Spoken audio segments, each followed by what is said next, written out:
2 new cars will be entered in this year's Daytona 500, and check your schedules because Kevin Harvick, Kyle Busch, and Clint Bowyer may be racing at a short track near you.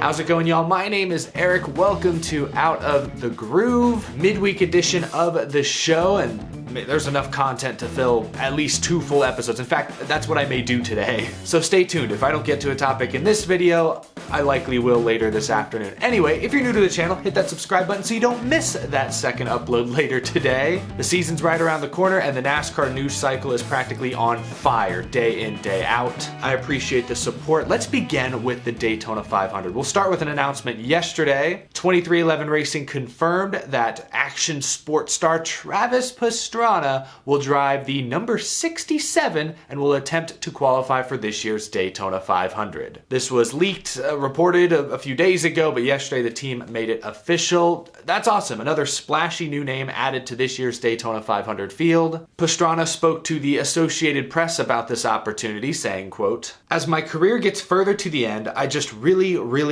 want to be able to line up one day at the Daytona 500. It's the biggest race in the world as far as my family is concerned. My grandma watched the Daytona 500. It was our one really big family friend event that everybody pretty much in our county would go and watch. It was a holiday for us. It has a big place in my heart. A lot of great memories, and I always said, man, one day I'd love to go racing in the Daytona 500. You can tell this opportunity really means a lot to Travis Pastrana, who's raced in NASCAR before. He ran full-time in the Xfinity Series for a couple years, 10, 11 years ago. And then back in 2020, he made 2 one-off starts in the Truck Series with Nice Motorsports. So Pastrana does have NASCAR experience, but he doesn't have any Cup Series experience. And with the next-gen car driving differently than any Cup car in history ever has, it's concerning that the Speed Week schedule doesn't have any practice sessions before qualifying or the duels. So Pastrana's first time in a Cup car will be trying to set a fast lap to qualify into the Daytona 500 on speed. And assuming he doesn't qualify in on speed, which is very hard to do, you have to be on the front row, he'll have to race through the duels on Thursday night still without any laps of official practice. So I know it's Daytona. Anyone can kind of feel the car out and get up to speed at Daytona pretty quickly using the draft. Pastrana's going to have a pretty good car underneath him, I believe, but it's a little nerve-wracking. Having never made a Cup Series start, your first experience on the track is under 2 extremely high-pressure situations. So good luck to Travis Pastrana. I don't think I mentioned it, but Eric Phillips will be the crew chief, and Black Rifle Coffee is the company, is the sponsor that's making this whole deal possible. Came completely out of left field. When we first heard the news when it was leaked last week, nobody saw that coming. Yeah, Travis Pastrana, we know he likes NASCAR, but he hasn't really been active in the stock car racing scene, like I said, for roughly a decade. But he's a big name, he brings some funding. Who's to say he can't at least attempt to qualify for the Daytona 500? We now know that Pastrana will in fact have to race his way in through at least the duels, because today, Kaulig Racing finally revealed what that whole number 13 teaser was all about. Kaulig, like 23XI, will in fact send a 3rd car to this year's Daytona 500, driven by Chandler Smith.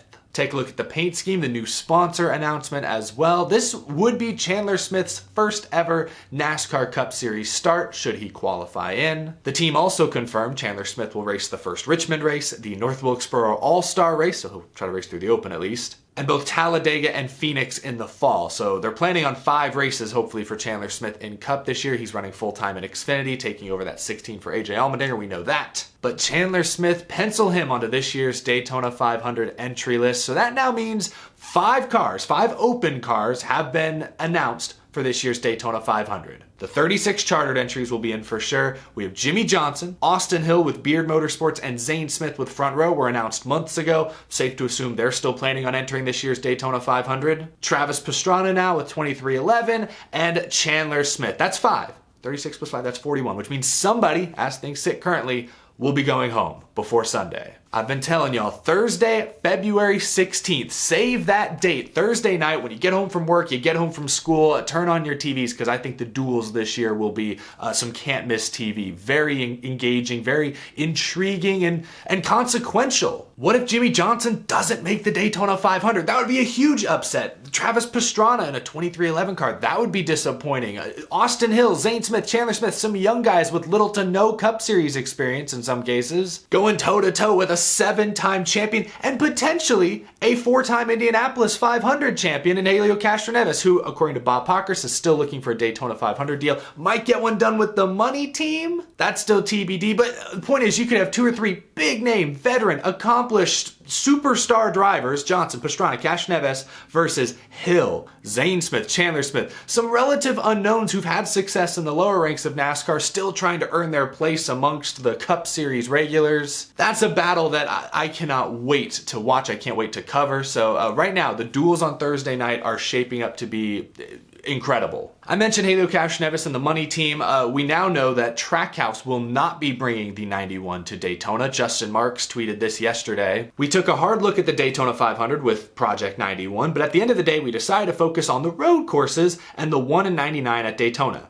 We have some exciting Project 91 stuff being finalized. Trackhouse and the money team were the 2 teams originally linked to Helio Castroneves. Now it sounds like the money team is the last one standing. Hopefully they can put together some sort of effort to get the IndyCar great in a stock car for NASCAR's biggest race. That would be, again, amazing. It would just be the icing on the cake for those Thursday night duel races. There's still the possibility that NY Racing might show up, maybe Hezeberg. I haven't heard much about MBM. I guess unlikely they show up, but I wouldn't rule it out. But the heaviest hitters appear to be confirmed. You know, I'm hyping all this up, the young guys versus the championship veterans. There's a chance someone like Jimmie Johnson will just go out and win the pole on Wednesday night, and then his dual race won't mean quite that much. In fact, if I'm going to make a prediction right now, who wins the Daytona 500 pole, I think I'm going to go with Jimmie Johnson.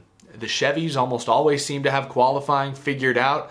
I know he's not in a Hendrick car. They're usually tough to beat during Daytona 500 qualifying, but something about Daytona qualifying, it always feels like the most interesting storyline wins out. I don't know if it's something in the air. I don't know if it's something under the hood. I don't know, but something tells me in my gut Jimmie Johnson's going to win the pole for this year's Daytona 500. I'm going to make that prediction now, but if he doesn't, the duels, even if he does, the duels with Pastrana and Hill and Zane and Chandler, still going to be extremely interesting, especially if we get Castroneves or a couple other entries. Maybe Biffle comes back, you never know. Thursday's still going to be very interesting, but Wednesday as well. So I guess tune into both, Wednesday night and Thursday night, back to back. Have your dinner, watch some NASCAR. It's Daytona 500 week. It's supposed to consume every aspect of your life for a few days there.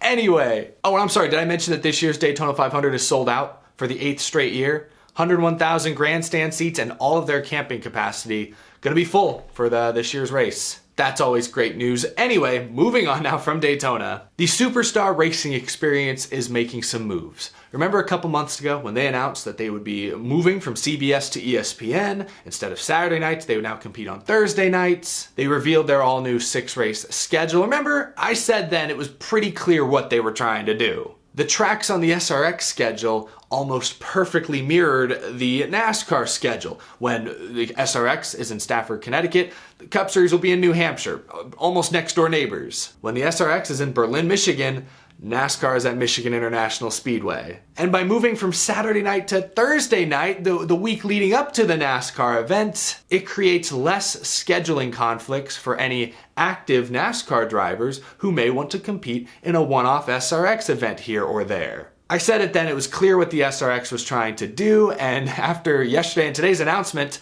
it's clear that it's working. Because in the last 24 hours, Kevin Harvick, Kyle Busch, and Clint Bowyer have all announced that they will run multiple SRX races this year. Kevin Harvick will race at Stafford and Berlin. Kyle Busch will run the race at Motor Mile and Berlin. And Clint Bowyer will run Stafford, Motor Mile, and Lucas Oil. The SRX is out here making moves, with Harvick and Kyle Busch specifically 2 of NASCAR's biggest active stars. That's a huge get. Those 2 names are going to sell tickets if the existing SRX roster wasn't already. I don't think this would have been possible without the Thursday night schedule, at a nearby track, typically not too far from where NASCAR is racing. If they're racing Saturday night still, maybe in a completely different state or city, I don't think Kevin Harvick, in his retirement tour season, would be willing to make that trip. Flying back into the NASCAR event, Sunday morning before the Cup race. Harvick wouldn't be doing that. We'll see what this year holds for the Superstar Racing Experience. Their third year now, but first on ESPN.